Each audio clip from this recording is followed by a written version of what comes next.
I mean, there is a vacuum of American leadership on the world stage today. And the antidote here is American engagement, American leadership, and American strength.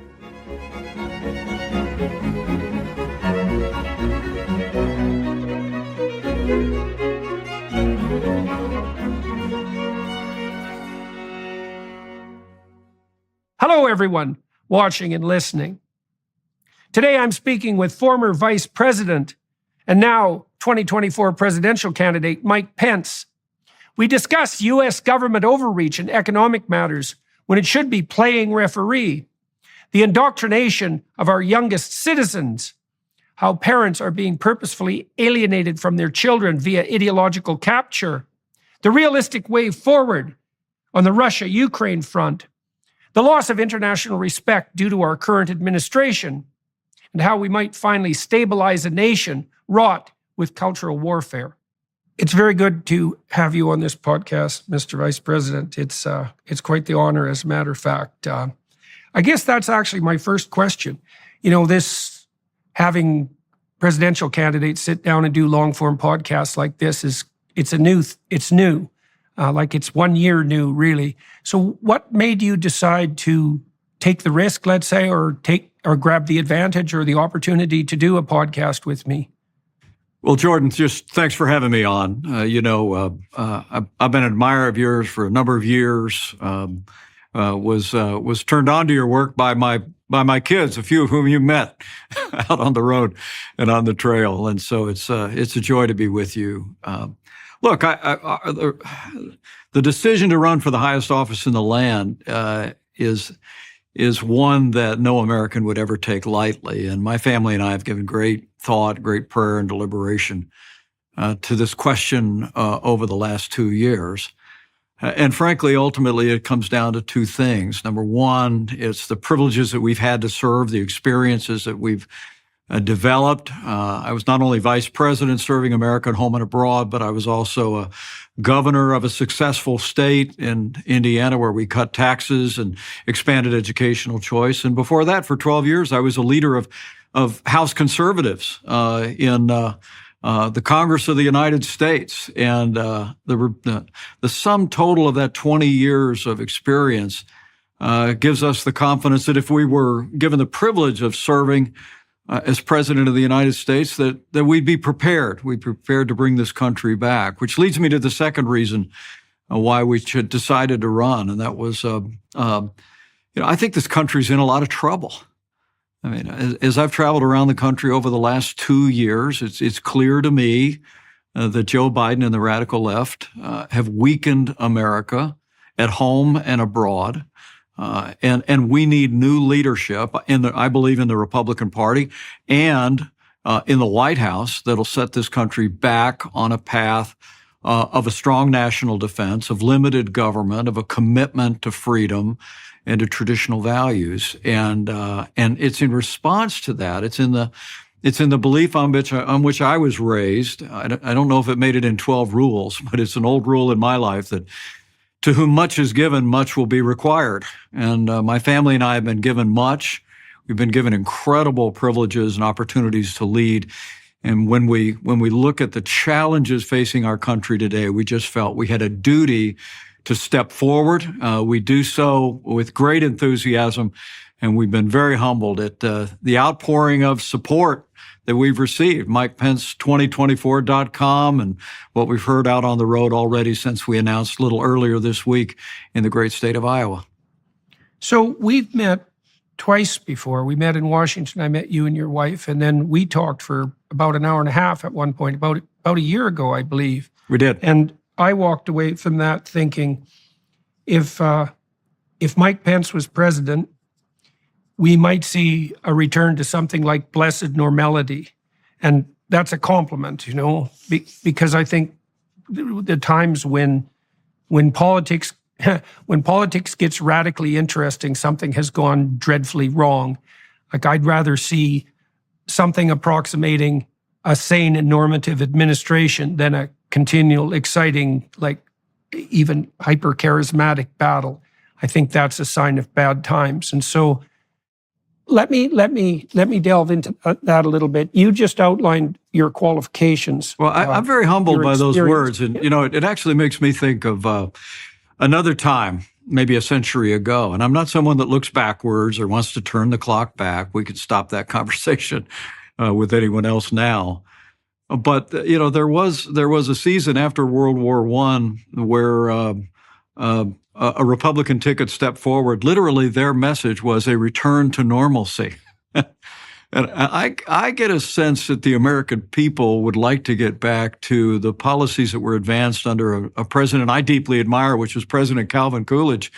He was someone that balanced budgets, he cut taxes, he oversaw an incredible time of American prosperity. But at the core of his philosophy was an often quoted Calvin Coolidge statement that the business of America is business. And by that, he meant the business of America is not the government itself, that the federal government should not, or the White House should not be the center of American life. And they actually, Calvin Coolidge restraint and his instinctive conservatism really set a tone that allowed for a period of incredible innovation in the country. That's where we heard all the incredible stories about progress and in manufacturing and industry. And I hold to the view that that it's the free market, it's free enterprise. That's where the energy comes from. I grew up in a small business family. I know who makes this country go every day. And the government should be playing the role of the referee of the private sector and not at center court with all the attention focused there. So let me touch on something else that you touched on earlier. You talked about the radical left. Now, I spent some time working with Democrats, and I just interviewed Robert F. Kennedy, and I asked him the same question that I've asked every Democrat I've met in the last 5 years. And the question I asked was, when does the left go too far? And I believe this to be true, that none of the Democrats that I've spoken with, and we spoke in good faith, and we had serious conversations, were able to or willing to answer that question. Now, you made a comment about the radical left, and so when do you think the left goes too far? And what do you think, if they are going too far, those who are on the far left, like, how do you identify that? And what do you think might be, what's the appropriate response to that? Well, look, I've been at this a while, but I never thought I'd live to see the day that socialism was the animating economic philosophy of one of America's two major political parties. I like to say to people, Joe Biden won the nomination of his party in 2020, but Bernie Sanders won the party. I mean, all the policies that you've seen flowing out of the Democratic Party and out of the Biden administration are driven by European-style socialism and welfare state policies. And that's too far. I mean, as I said, we're a nation that was founded on the constitutional principles of a limited federal government, a free enterprise, free market, private property. All of those things have been a wellspring, along with our faith, our family, as a foundation of creating the strongest and freest, most prosperous nation in the history of the world by far. And so that, to me, is a go too far. But I will tell you, this whole issue of advancing through critical race theory in our schools, literally teaching our kids to judge their peers not by the content of their character, but by the color of their skin, the opposite of the vision of the Reverend Dr. Martin Luther King Jr. And then beyond that, the radical gender ideology that is afoot in our schools, in our universities, and in the culture today, I think has literally shocked the conscience of many parents who might never identify with mainstream conservative philosophies that we share and traditional values that we share, Jordan, but they find themselves struck. I mean, my foundation in Washington, D.C. Actually weighed in on a federal lawsuit. The Linn-Mar Community Schools in Iowa require students to bring in a permission slip from their parents to get a Tylenol But under the school policy, a student could get a gender transition plan from the health department at that high school without ever informing their parents. And as I said when we went to Iowa and spoke about it, that's not just bad policy, that's crazy. And I see parents' rights groups are rising up all over the country and pushing back on the radical left's effort to indoctrinate our kids about our history, and also this whole business of trying to communicate this radical gender ideology. I think there's a wellspring of support pushing back on that. I think you're going to see that show up in 2024. Yeah, well, two things on that. I would say the first, it was yesterday. The National Health Service of the UK declared that they would no longer allow the use of puberty blockers for children except in research situations. And so I believe it's the UK, Finland, Norway, Sweden, and Holland have all dropped, and Holland is where this started, by the way, the Netherlands. They're dropping the gender-affirming model of care. And so the second thing is, this is a question I've been trying to put forward to Republicans, particularly at the level of the governor. So, the faculties of education in the United States and in Canada have a hammerlock on teacher certification.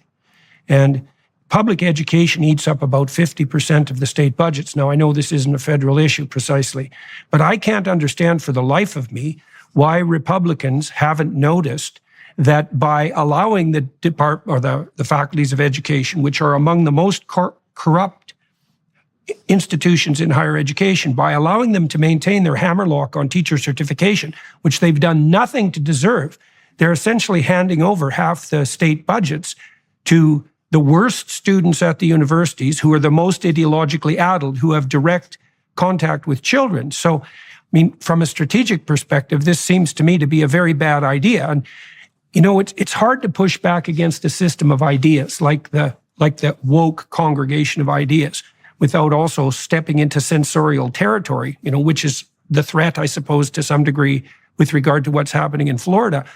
When you think about strategy to forestall the narcissistic progressive agenda, what sort of strategies do you have in mind that could be employed at the federal level? Well, first, I'm heartened to hear the progress in other countries protecting kids from chemical or surgical gender transition. I strongly support efforts in my home state of Indiana and around the country to prohibit gender transition, chemical or surgical treatment for children under the age of 18. I'm libertarian enough to say if you're an adult, you live while you live. I may not agree with decisions you make, but we'll love you and love our neighbor as ourselves, as my faith requires, right? But live and let live. But for our kids, absolutely not. We've got to take a strong stand. I did a town hall on CNN not long ago, and the host of the show insisted on asking me, I think about 5 times in a row, about why I took such a strong stand on that. And I said, look, I'm standing here not just as a former vice president and a governor. I'm a dad. I'm a grandfather. This is really about protecting our kids from making decisions early in their lives, but when they're not equipped to make them. There's a reason we don't let kids drive cars until they're 16, and you can't even get a tattoo under the age of 18 in my home state. So this principle of protecting kids from irreversible choices, and and have spoken more eloquently than maybe anyone else about the deleterious effects. Now, go back to your question, because I think it's the fundamental question. And that is, so how do we push back? And I will tell you, I believe that giving parents the ability to choose where their children go to school, public, private, parochial, or homeschool, is the cure for what ails education in America. I think your point about teacher certification is a profound one, but I'm very struck by the fact that someone who I'm sure you respect a great deal, in fact, a couple, Milton and Rose Friedman, maybe one of the great free market economic minds of the last century. He left his entire estate to a foundation to promote one idea, and that was educational choice. Because Milton Friedman said, our form of government will not survive without an educated citizenry, and that the only power strong enough to transform and renew American education is the free market. It's a very simple idea. I'm proud to say the state of Indiana, Jordan, was one of the pioneers in educational choice. We were home to the very first privately funded school voucher program in the country that's been replicated all over the country for decades. But when I was governor, we had a small educational choice program.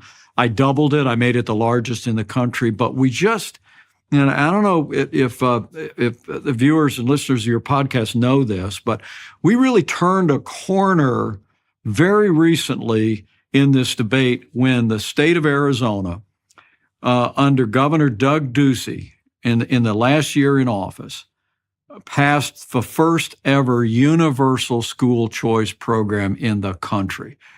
The state of Indiana has essentially followed. About 98% of people of our state now have educational choice. Iowa has followed. Other states are following.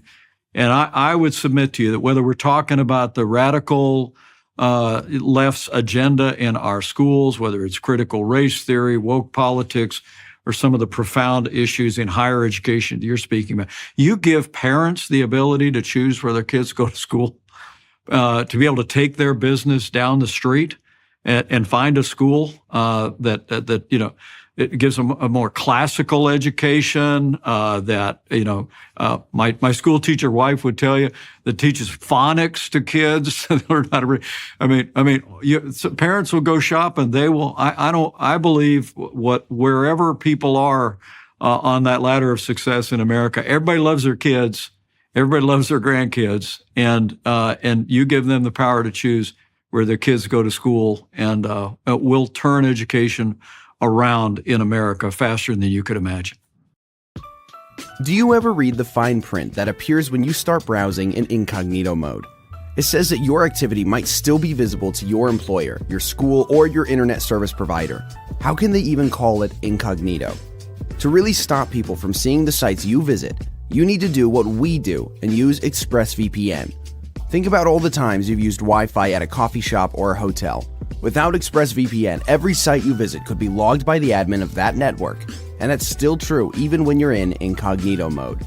Your home internet provider can also see and record your browsing data, and in the US, they're legally allowed to sell that data to advertisers. ExpressVPN is an app that encrypts all of your network data and reroutes it through a network of secure servers so that your private online activity stays just that, private. ExpressVPN works on all of your devices and is super easy to use. The app has one button. You tap it to connect, and your browsing activity is secure from prying eyes. So stop letting strangers invade your online privacy by visiting expressvpn.com/Jordan. That's expressvpn.com/Jordan and get 3 extra months free. expressvpn.com/Jordan. So I have a specific question about that. When I was talking to one of my wiser friends about the issue of school choice, the objection he raised, and I wasn't really sure what to make of it, was that if you provide parents with choice, what you end up is a public school system that has the worst teachers and the students who are most disaffected and alienated from their parents. And so he felt that there was an element of that would be disastrous for the kids who are in the worst shape with regards to parents and future opportunity. What's the experience of Indiana and the other states that have moved in the direction of school choice? What has that taught you or revealed in that regard? Well, I used to say, I long before I held office for 20 years, I had a talk radio show. We used to talk a lot about this, and I grew up in a family that ran gas stations. I actually worked for 5 years, helped pay my way through college, pumping gas. And so I would kind of break it down this way. I'd say to people, look, if there's only one gas station in town and you had to buy your gas there, how clean do you think the men's room would be? Right? So it's competition. Competition for customers makes everybody better. And I will tell you, our experience in Indiana has been that our public schools have gotten better. They have stepped into that competition and improved once parents become empowered. We've seen parents in Indiana over the decades choose another public school over the public school that's failing them. And I will tell you, it's always been impressive to me that from very early on, the African American community in this country has been a generation ahead of the rest of the country in support for educational choice. Jordan, and literally back in the 1990s in Indiana, when the overall population, even in a state that was promoting school choice, we'd maybe get 55% of Hoosiers that would support allowing parents to choose where their kids go to school. The number in the African American community in our state was closer to 70 to 75%. And you and I know why. It's because of the minority communities in many of our major cities. Their kids are relegated to some of the most failing and dangerous schools in the country. Those parents know. They said, give me the choice. They've taken that choice. And it isn't, and a lot of times they go to the school that's in their neighborhood. They go to the little Catholic school that's just down around the corner, and it engages parents. I've heard the argument your friend made, and I don't mean to demean it, but it's just not been our experience. I mean, literally, I think of John F. Kennedy back when he talked about cutting taxes across the board, including the capital gains tax, and he said, a rising tide lifts all boats. You create competition in education in America, as we have in Indiana, as states around the country are doing, all the schools get better. And as someone who's married to a woman that taught for 15 years in a public school, 15 years in a Christian school, I could tell you firsthand, there's an overwhelming majority that are teaching in our public schools are dedicated public servants, men and women that care deeply. It's just the management not being responsive, pushing down some sort of a liberal agenda, watering down some of the fundamentals and criteria for a good education. I think that washes away through the force of the free market. I really do. So I feel obligated to warn you that according to the dictates of YouTube, apparently, we've both now engaged in hate speech and the incitement of violence. So I had a YouTube video taken off my channel yesterday, an interview with Helen Joyce, who wrote a book on the trans minor surgery phenomenon. And so I'm sure we've broken the YouTube rules already in this discussion. So it'll be interesting to see what they do as a consequence of that. So, all right. So you think that the experience in Indiana has shown that because of the introduction of competition, everybody benefits. And you said in particular, perhaps Black students and their parents. Okay, so that's a good foray in that direction. Let me ask you a couple of questions in a different direction, if you don't mind. I think often at the moment that we're all fiddling while Rome burns, possibly because of the situation in Russia and Ukraine. And and one of the things that I found heartening, let's say, about the Trump presidency, where you served as vice president, was that there were 4 years without a major war, and your administration or that administration also advanced the Abraham Accords, which was a major move in the direction of peace in the Middle East. And now we have this war percolating away madly between Russia and Ukraine, and it's really a proxy war in many ways for the West and Russia. And it doesn't look very good to me. And so if you became president, first of all, what do you think the way forward is on that front? I know the hawks are saying, the hawks on the Republican side in particular, and I think this is also true on the Democrat side, are taking this as an opportunity to demolish Russia's conventional forces and to take them permanently out as a conventional enemy, let's say. Now, the problem I see in that is that when you push someone as powerful as Russia into a corner when they're nuclear armed and their conventional forces are weak, that loosens the finger on the nuclear trigger. And it also doesn't seem to me that given how dependent we are on Russia and Ukraine for food and for energy, that weakening both of those countries on something approximating a permanent basis strikes me as reasonable long-term policy. So what do you think the danger is on the Russia-Ukraine front, and what steps would your administration take in that direction? Well, I'm someone that believes that America is the leader of the free world. We're the arsenal of democracy.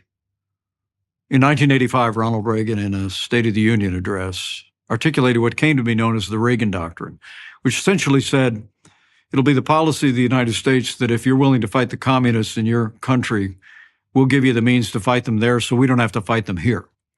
And it was part and parcel of what ultimately brought down the Soviet Union. And I believe that wisdom is still true today, that Ukraine is not our war, but freedom is our fight. Now, I know there are people in the presidential contest in my party who have spoke admiringly of Vladimir Putin's genius. Others have said that it's simply a territorial dispute. Well, I can tell you, I know the difference between a genius and a war criminal. I know the difference between a territorial dispute and a Russian invasion. I mean, what's happening in Ukraine today is an unprovoked invasion that is claiming hundreds of thousands of lives. And I believe it's incumbent on the United States of America to continue to lead the West and provide the Ukrainian military what they need to repel the Russian invasion and reclaim their sovereignty. Now, I believe that's the right thing to do. My wife and I, Jordan, about a year ago, were visiting a Christian relief group in Poland that was assisting refugees. And when we arrived, we were told that we were cleared to go into Ukraine. This was a month after hostilities had begun. And we went 10 miles across the border to a refugee center. And Jordan, I say this with a broken heart. I saw things I thought I'd never see other than in black and white films from 75 years ago. I mean, there were all crowds of all women of every age, children of every age, carrying everything they could carry on their backs, literally fleeing this unconscionable Russian invasion. And so I think we have an obligation to be there. But I also want to say to you, I think it's in our national interest. There's others who have said that it's not. I've met Vladimir Putin. I believe it was no coincidence that ours was the only administration in the 21st century where Putin did not attempt to redraw international lines by force. I mean, he rolled the tanks into the country of Georgia under the Bush administration. He, of course, took Crimea under the Obama administration, and now he's rolled across the border of Ukraine. I think the reason he didn't do that during our years was because we had the largest increase in military spending in more than a generation. We unleashed our military against ISIS, and they took them down without firing a shot. We actually took down 100 Russian mercenaries in a conflict in Syria without one American casualty. We shut down the Nord Stream 2 pipeline. For all of the rhetorical efforts by my old running mate to reopen dialogue with Russia, we were very tough on Russia, and we were willing to use American military force to defend our interest and defend our allies around the world. And I think that kept Russia in check. So I think this is a moment that needs to be met with American strength, and I'm going to continue to advocate for that. I also think at the end of the day, if Russia was able to overrun Ukraine, in my judgment, it would not be long before the Russian military was crossing a border where we would have to send troops like my son, the Marine, my son-in-law, the Navy pilot. He crosses into a NATO ally, then we're involved. We should not ever send American troops into Ukraine. We should hasten the delivery of military equipment and give them the ability to defend themselves. But I think stopping Russia there is also in the interest of the United States. And it sends a deafening message to China. Lastly, Jordan, it sends a deafening message to China. If we give Ukraine the ability to repel the Russian invasion, then I have no doubt in my mind that President Xi, who I've also met and spoken to privately, I think he'll get more instruction from that regarding his potential military ambitions in the Asia Pacific than anything else that we could do. I was just informed your team wants 30 seconds to speak with you. My team doesn't need me. Oh, hi. Oh, it's just my wife said hi. Oh, Come over oh, well, here, that's dear. that's a Karen, good step over that's a good emergency. here. Yeah. Stick your head. He could see if you look at the screen. Karen Pence, Jordan Peterson. Hello. Nice to Hello, see nice you. to see you again. Yeah, nice to see you. I Good. Thank you for lending have us no your idea what husband he's for an saying. hour. He's talking to you. But anyway, hello. I told him the kids are big fans. That's how we got. Yeah. So let me ask you then more specifically, if the war in Russia plays out the way that would be most beneficial to the West, what's your vision for victory and the cessation of conflict? What is it, do you suppose, that Russia has to leave on the table or bring to the table in order to bring this war to a halt? Yeah, I think we have to support the Ukraine military till they repel this Russian invasion from across their borders. I don't now. I'll defer to President Zelensky and the government in Ukraine if they have a different view. But I think that giving them the means to push Russia out from where it commenced this invasion is absolutely essential to sending a message to the wider world that America is the leader of the free world, and we'll support those that are standing for their freedom and sovereignty. And do you think that would mean that the Russians would have to abandon the territory they took on the east? And also, what about the situation in Crimea? What do you see the post-war? I don't understand exactly what might constitute the post-war boundaries of Ukraine. Yeah, well, I think if things worked out as well as they could. Well, I would leave that question, which predated our administration, to the Ukrainian government. But with regard to this invasion, this incursion, the Donbass region, I just don't think we can tolerate it. And let me also say, President Biden said in his State of the Union address that we're there as long as it takes. Jordan, it shouldn't take that long. We're the arsenal of democracy. We've been dragging our feet on giving them equipment. We promised them 33 Abrams tanks all the way back in January. They still don't have them. We've been dragging our feet on giving them aircraft. It was our administration that started back providing military resources to Ukraine. The Obama-Biden administration had refused to provide any military resources. They were sending blankets and MREs.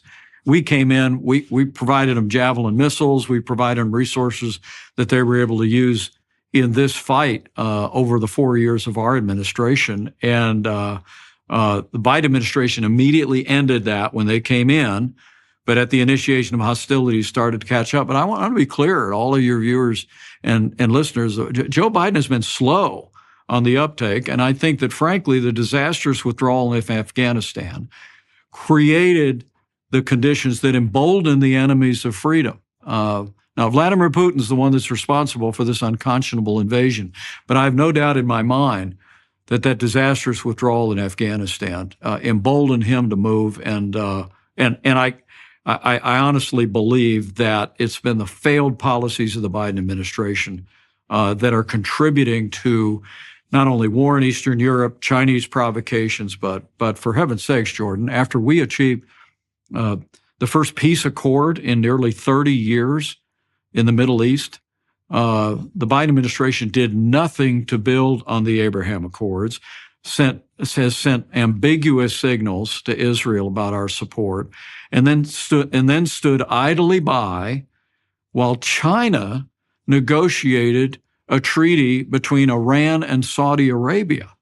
I mean, there is a vacuum of American leadership on the world stage today, and the antidote here is American engagement, American leadership, and American strength. It's also worth folks that are looking on knowing the Biden administration has been busy cutting military spending since day one, and the only thing positive about that gigantic supplemental bill that passed at the end of the last Congress was that it caught up on military budget cuts that the Biden administration had been advancing.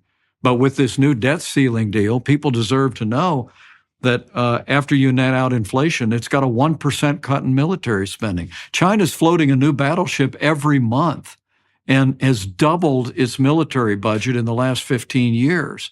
And here we have an administration that is cutting military spending, all the while they're carrying that political correctness and critical race theory and radical gender ideology into the Pentagon's hallways itself. So we need new leadership. We need to be building a military that's fitted to the times. That's also the best way to ensure peace in the world. Always has been, always will.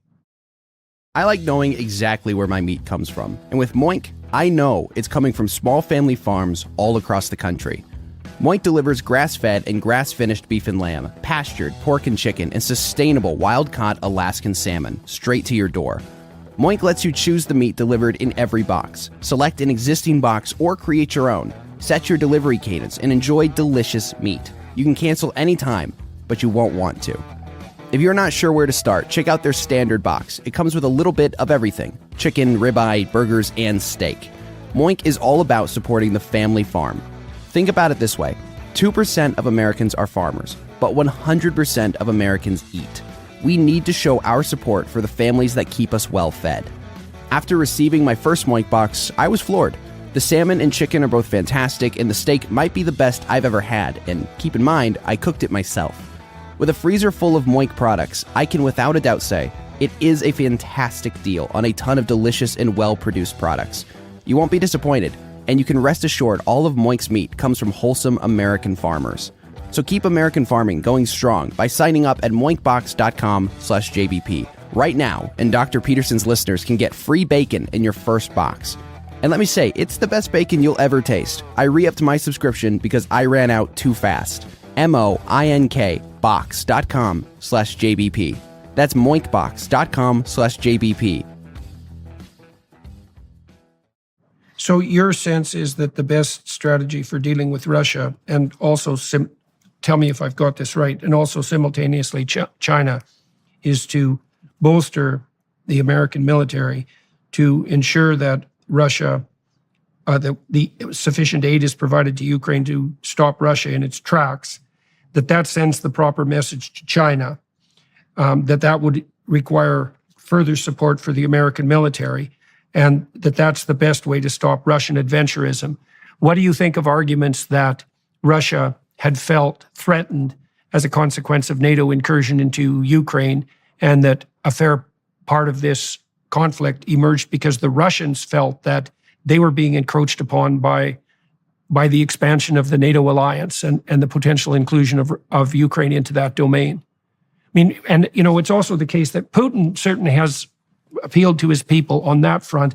He's also told his people that he is a buttress against the kind of woke ideology that we've also discussed. And so, those are all. And then the third problem, I suppose, is that I'm still concerned, understanding your argument, I'm still concerned that pushing the Russians into a corner where they become dangerously weak heightens the probability of, let's say, limited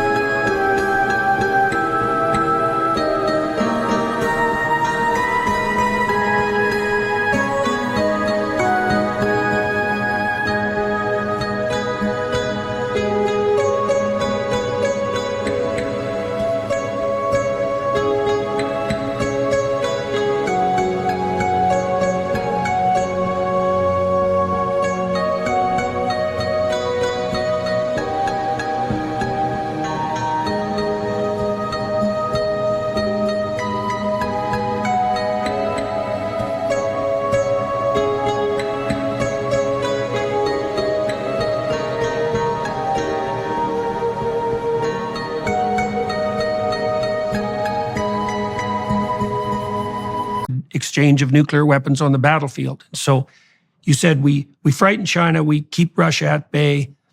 I'm concerned about the fact that the Russians perhaps share some of the more conservative Western views with regard to the woke nightmare, and also that if we push them into a corner, they're more likely to have an itchy nuclear trigger finger. So, well, I just honestly believe the NATO argument, the threat from NATO, that's all just posturing by Putin.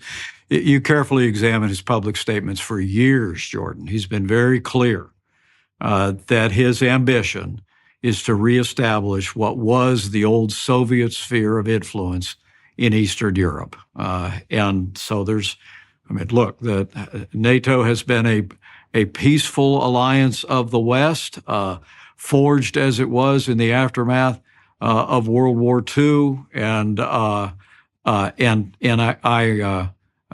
think there's one reason and there's one person to blame for the unconscionable invasion and war that's raging in Ukraine today, and that's Vladimir Putin. And we just simply need to hold him to account. With regard to the fact that we never want to forget that Russia is the second largest nuclear power in the world, I believe we need to make it clear that our military support for Ukraine is for repelling the Russian invasion in Ukraine and restoring their sovereignty. I think that it's absolutely essential that the Commander-in-Chief of the United States make it clear to the Ukrainian military and our alliance how far our support goes.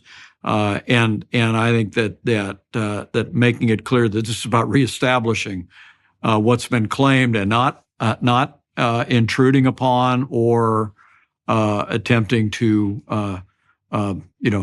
move into the sovereign territory of Russia is important. And look, but this is statecraft. This is real, and I just have to hold view that weakness arouses evil, but peace comes through strength. And I think that by electing a new president that understands that basic principle, that's able to marshal the support in the Congress to build a military fitted to the times, by hastening the support, if the war isn't already over, hastening the support of the Ukrainian military to repel the Russian invasion, I think the world quiets down very quickly. And again, the argument that I really reject is people that say, well, no, the real issue in the world today is China. Well, okay, I've met President Xi. I've been to China. I'm a student of China's ambitions. I've met with all of our allies in the region. I understand what China's up to and how broad their ambitions are. But I also believe that, as you can see, the alliance has been forged between Xi and Putin.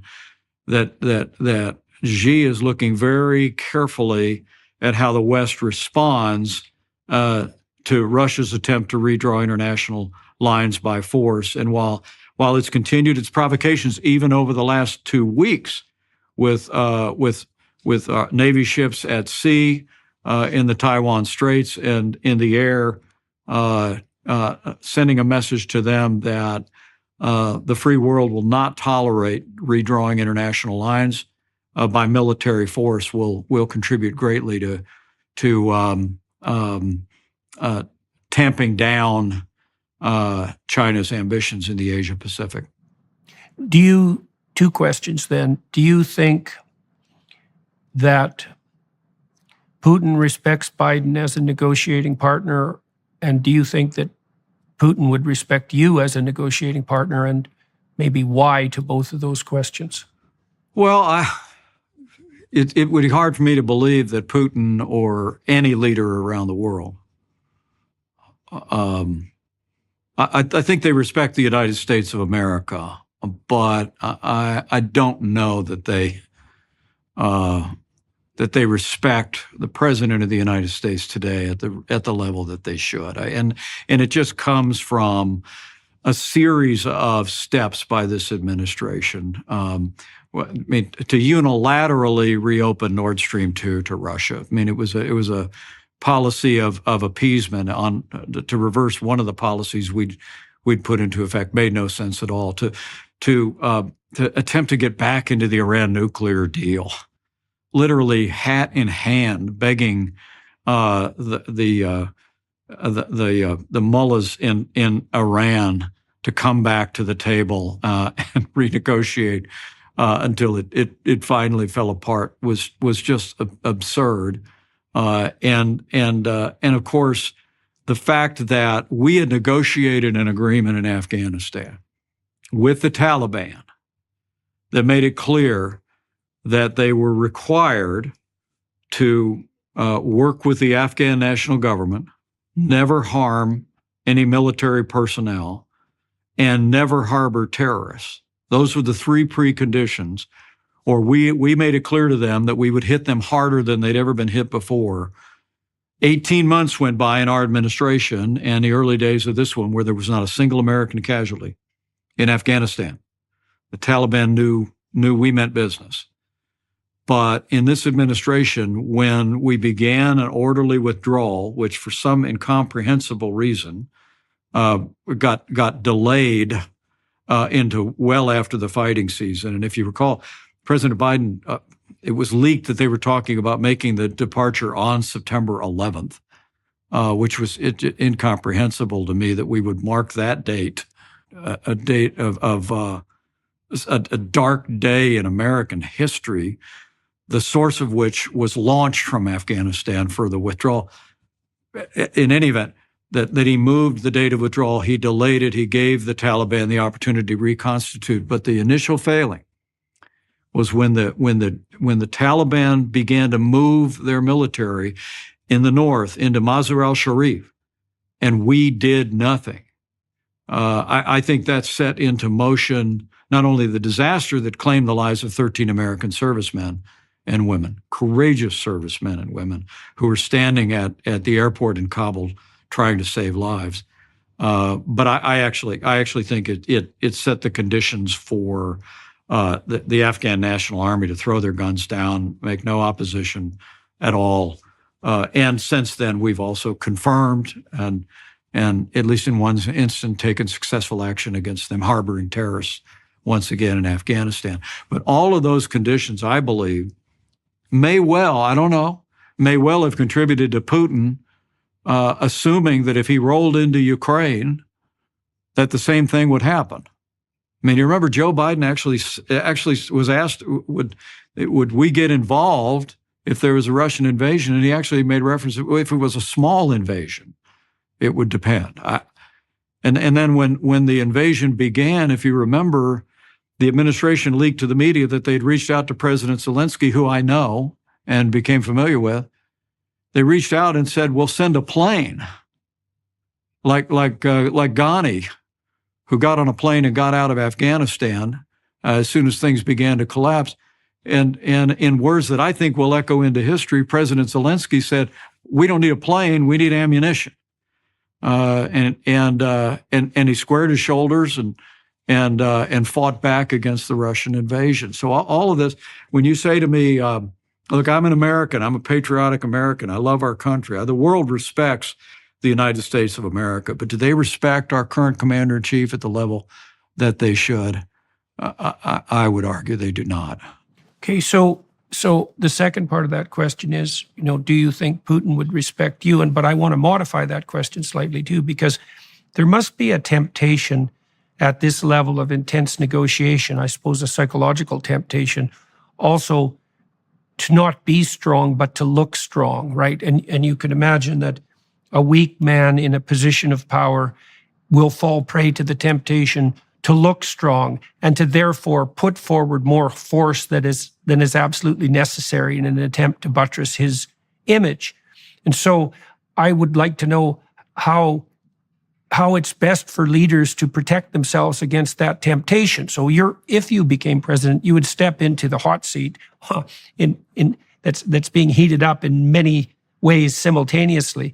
How do you protect yourself psychologically against the temptation to beat your chest and be a strong man instead of trying to settle the situation internationally in the manner that's best for everyone going forward? And this pertains to the question of why Putin might regard you as a respectable negotiating partner. So let me let you elaborate on that.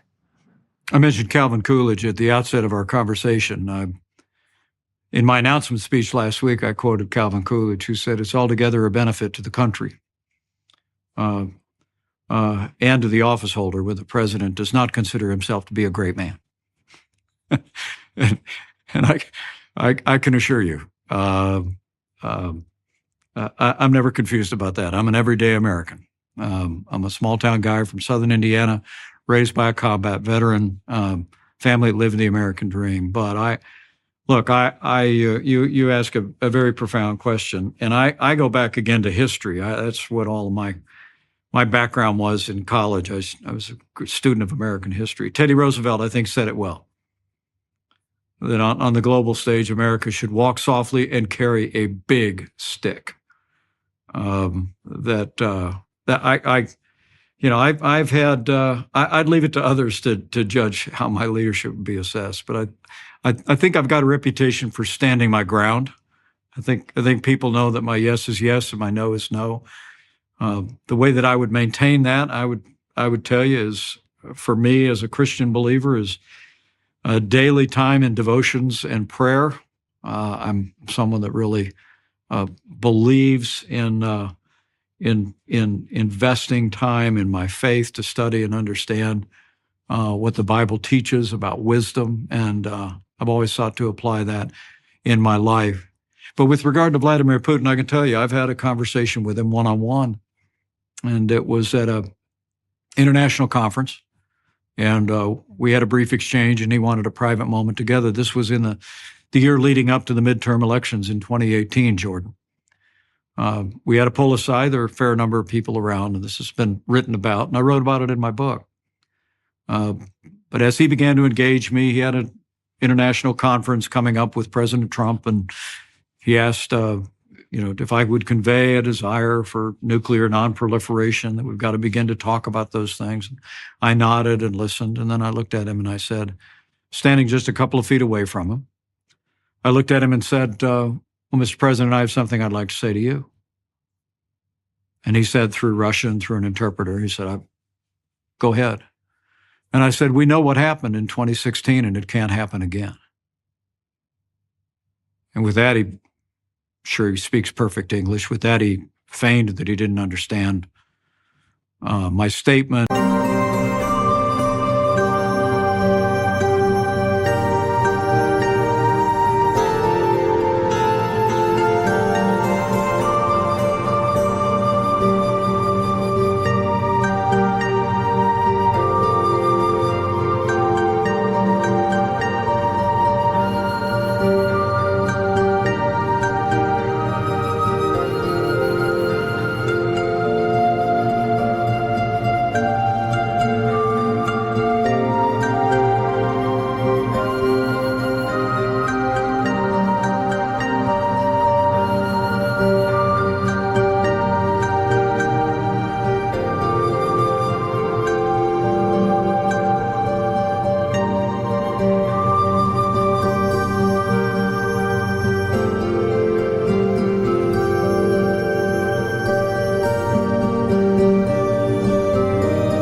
And he turned to his foreign minister, Lavrov, who was standing nearby, and Lavrov said in English, "Elections."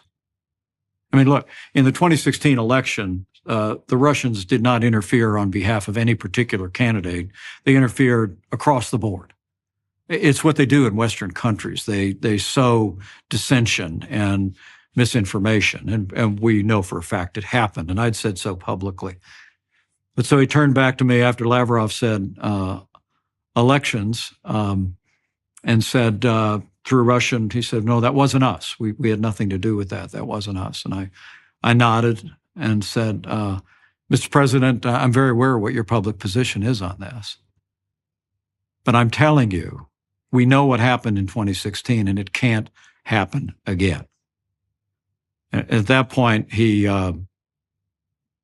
shrugged, did a half nod, and the conversation moved on. I mean, that's really where it begins, I think, between heads of state. And I've been able to represent the United States on the world stage. That That wasn't a very private conversation. There were a lot of staff on both sides. There's pictures of it you can find on the internet pretty easily.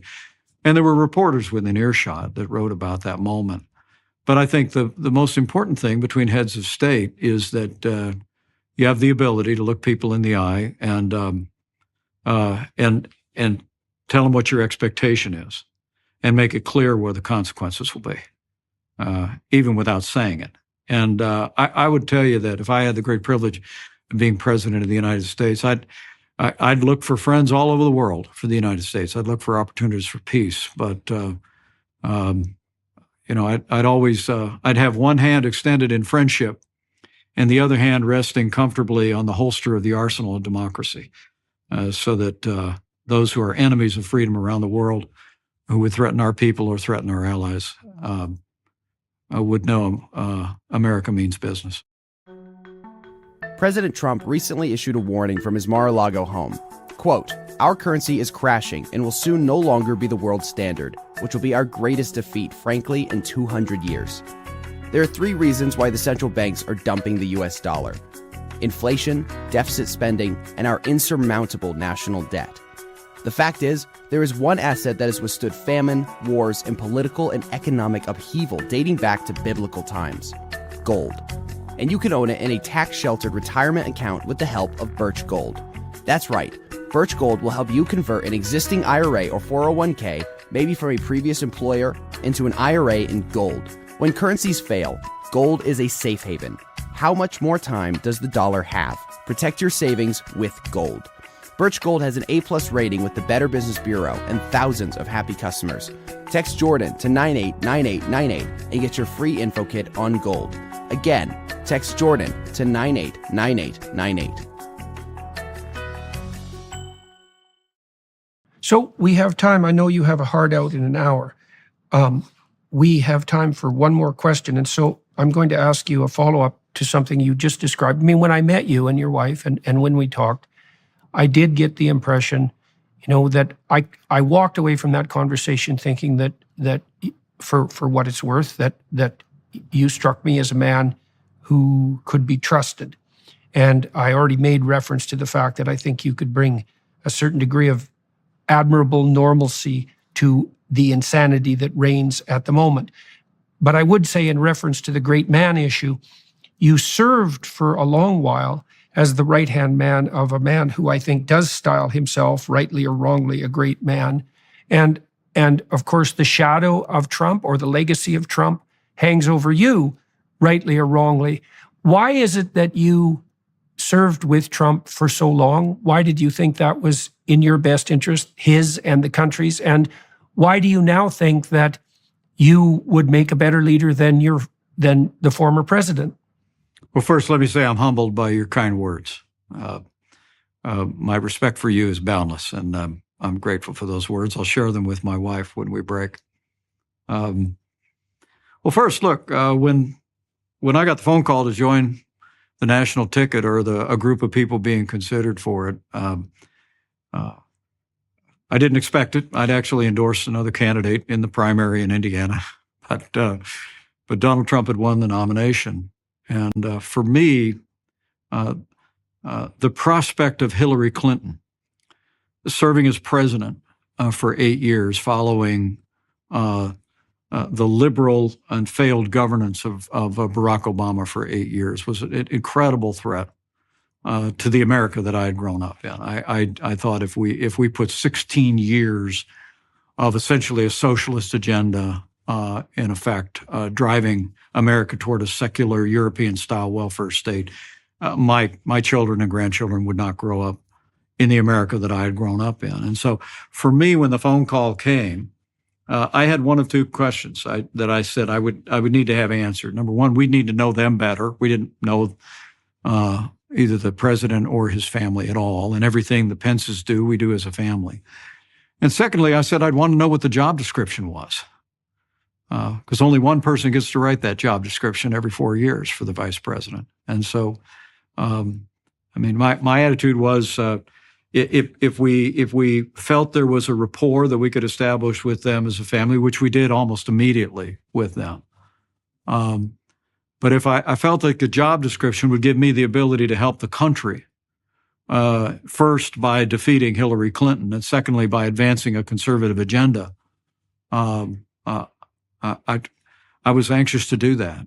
And once he explained to me that the role of the vice president in his mind would be an active role, it'd be active in the legislative process, active in even interviewing appointments to the Supreme Court, active around the country, promoting our policies, active around the world, representing America. When the phone call came, Jordan, I said yes in a heartbeat. And I will tell you, I'm incredibly proud of the record of the Trump-Pence administration. I mean, my old running mate promised to govern as a conservative, and we did. We cut taxes, rolled back regulation, 3 justices to the Supreme Court that just gave America a new beginning for life. We rebuilt our military, created the first new branch of our armed forces. We secured the southern border of the United States of America. And as you've said many times in this conversation, the world was much more peaceful, and ISIS was destroyed, and the most dangerous terrorist in the world was taken out. It's all a record I'm incredibly proud of. In fact, as I'll share again here in North Carolina today, some people might wonder why I'm running against my former running mate. In the wake of how proud I am of that record. Some in this field are already criticizing our record. It's their right to do that. But I'll battle them on that too. But for me, it came down to the promise that I made when I took my oath of office and the overall direction of the party. As I said in my announcement speech, when I raised my right hand, I swore to the American people and to Almighty God that I would support and defend the Constitution of the United States. And on that fateful day, January 6th, President Trump asked me to choose him over the Constitution. But I thought my duty was clear and still believe it was, that I was there under the Constitution to preside over a joint session of Congress, to open and count the votes that had been certified by the states, reviewed by the courts, and would be debated in objections in the Congress. But our job was to open and count, no more, no less. We did our duty that day, I'll always believe, by God's grace, to ensure the peaceful transfer of power. But the fact that the president continues to say that I had the right to overturn the election animates me. I think no one should ever serve as president of the United States who puts themselves over the Constitution of the United States. It's the oath we swear, and I'm going to take that case to the American people. But secondly, it has to do, my candidacy is animated by my belief in the conservative agenda, something that you've articulated in new and renewed and fresh ways for individuals and for the country, and I'll always be grateful for that. But it's an agenda about American leadership in the world. I mean, it's my old running mate and others are backing away from America's leadership. I want to lean in. I want to rebuild our military. I want to make sure that we continue to be the leader of the free world. When it comes to fiscal responsibility, Joe Biden's policy is insolvency. I mean, we have a national debt the size of our nation's economy, and Joe Biden won't even talk about the entitlements that represent 70% of the federal budget and growing. We are headed to a debt crisis, the likes of which the world has never seen. And Joe Biden refuses to talk about it, but my old running mate refuses to talk about it. I mean, Joe Biden and Donald Trump have the exact same policy on entitlement reform. And many Republicans as well in this field also shy away from talking about it. I'm going to talk about how we deal with the national debt, how we improve and reform these programs. And lastly, my commitment to the sanctity of life. I'll always be grateful to have been part of an administration that appointed 3 of the justices that sent Roe versus Wade to the ash heap of history where it belongs. But now in this new season, this new era for life, just at this moment when we can work to expand protections for the unborn, protections for women in crisis pregnancies, support for newborn, some in our party, including my old running mate, are shying away from standing firm out of concern for its impact on politics. I don't believe that. I believe if we stand firm with compassion and principle, the American people will rally to our cause. But even if they did not, I think the cause of life is the calling of our time, the sanctity of life, being restored to the center of American law, I think must remain an objective of the Republican Party. And so for all of those issues, it's what brings me to this fight. But that was why I joined the ticket to begin with. And no regrets, no regrets. I'm grateful for what we're able to do for the country. I was sorry it came to the end that it came to, but I'm absolutely convinced if we'll keep our party and our country on course of the same policies that minted our movement starting back in the days of Ronald Reagan and going forward, that we'll restore this country, we'll secure our nation. America will be stronger and more prosperous than ever before. So help us God. All right, sir. I swore to your staff that I would ensure that this podcast lasted no longer than its deemed time, and that was a really good place to end, I would say. And so thank you very much for taking the time to talk with everyone who's watching and listening today and with me. It's a privilege to be involved in the election campaign in the manner that I am, and I certainly appreciate your time and attention, as I do appreciate the time and attention of everyone who's watching and listening. And so perhaps, sir, sometime in the future, you've got a whole year on the campaign trail, we can sit down and have a further discussion. There were lots of other Pandora's boxes that we could have opened, but we covered a fair bit of territory usefully today. And so once again, I'd like to express my appreciation for your willingness to sit and talk with me. I'll look forward to it, Jordan Peterson, and God bless you for your matchless voice. Ciao, everyone. Yep. Bye-bye, sir.